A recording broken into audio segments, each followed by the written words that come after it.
What's going on YouTube? Hosta240 is here, and in today's video we're going to be finishing up the wiring on the white coupe. As you can see, it's almost finished.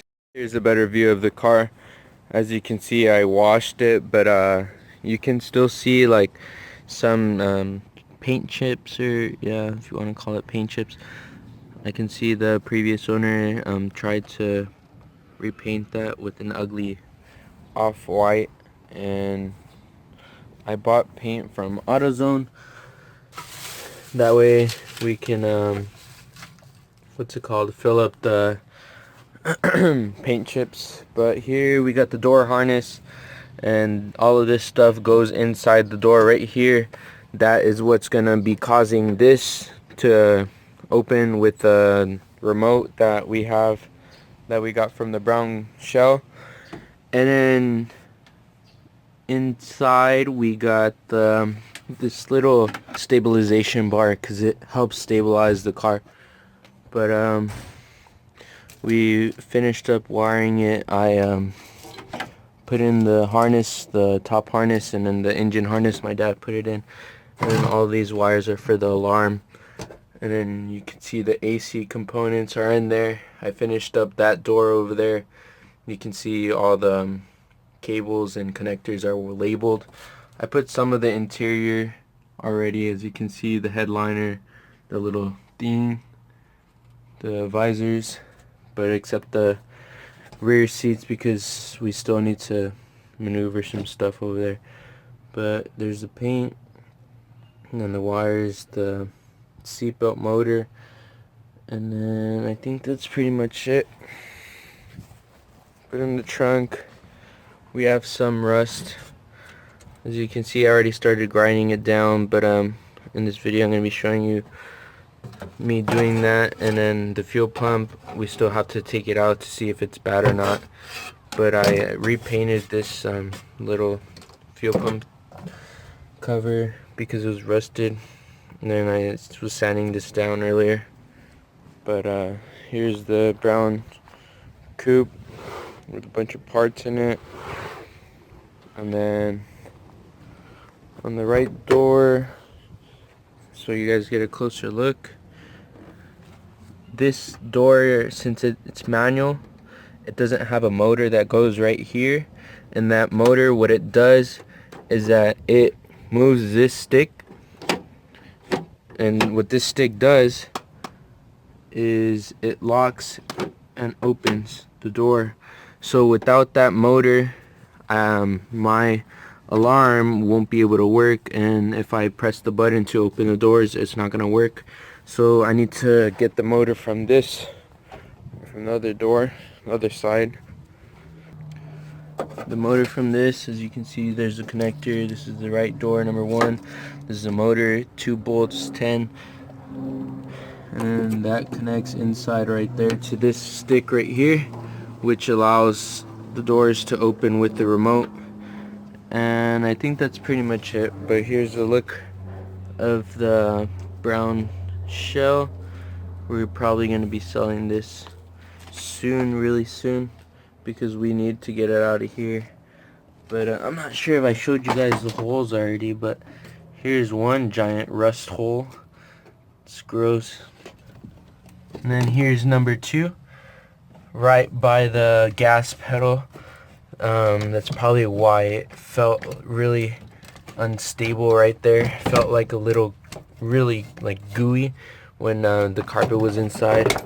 And if we remove more of this stuff, you can see there's more holes.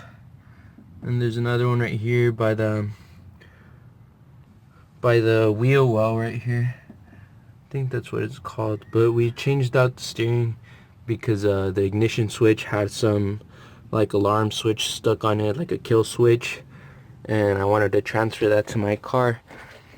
But that's pretty much what the brown coupe is looking like. And then we got some carpet and a couple of other stuff. Let me just throw that on the floor and show you guys. So this is what it's looking like on the inside of the engine bay. Still rusted out, but it still has the JIC coils, which are going to be transferred onto my car. because that wheel gap looks ugly as heck, and I don't want to be called a monster truck. But I think that's it for now. All that's left to do is just finish up the wiring, and I think that should be it for this video. So I finished up the wiring, and I'll show you guys what that looks like in a bit. All I had to do was put this wire through the door, and then through the body of the car there's a hole like right here, and then you just have to pass the wires through there, and then that connects to this alarm system right here.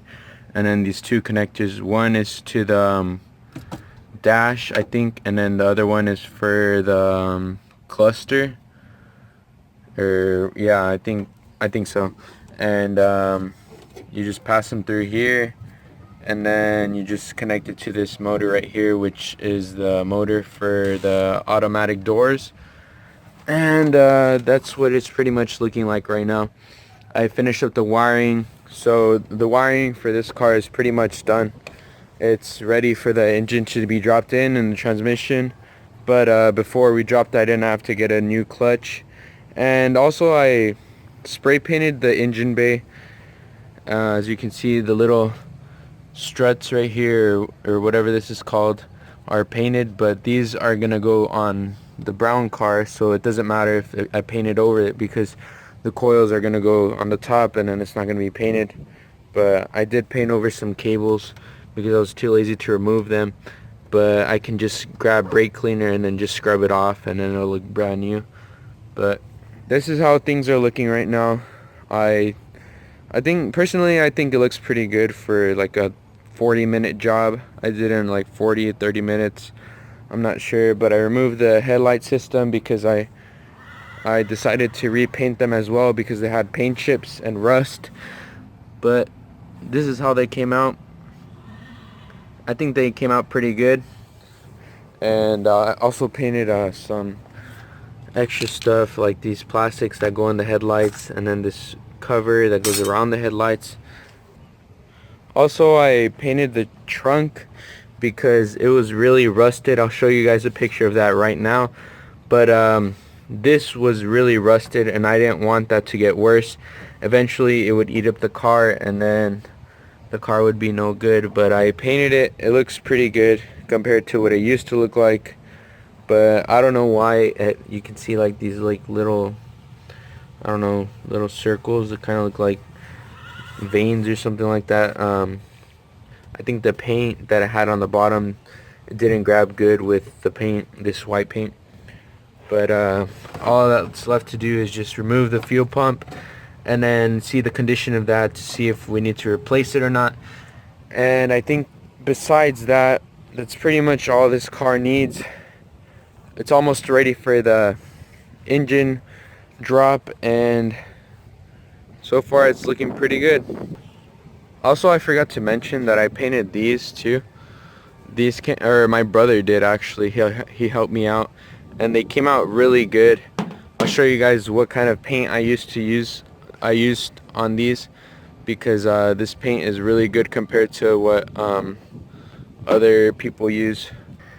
If you guys are ever painting interior or any kind of plastic like these windows right here, I would highly suggest, if you want a matte color, that you would get this Duplicolor vinyl and fabric. It's flat. It has a flat black cap, and this is really convenient for any kind of plastic because it leaves it spotless without any, and it hardly ever drips. It doesn't actually drip, which is really good, because sometimes like you overspray and then they drip. And I'm not sure if I showed you guys my pickup on this spoiler. I picked this spoiler up for 10 bucks. It's an OEM coupe spoiler, and not that bad of a condition, but it has minor paint chips like this. But I mean, for 10 bucks it's quite a steal, considering that my trunk used to have holes for the spoiler, but they decided to take it out. Who knows why? But I think that's pretty much it. I hope you guys enjoyed watching this quick little video. Be sure to like, comment, and subscribe, and share with your friends. I'll leave my Instagram, Snapchat, and Twitter in the description below. And thanks.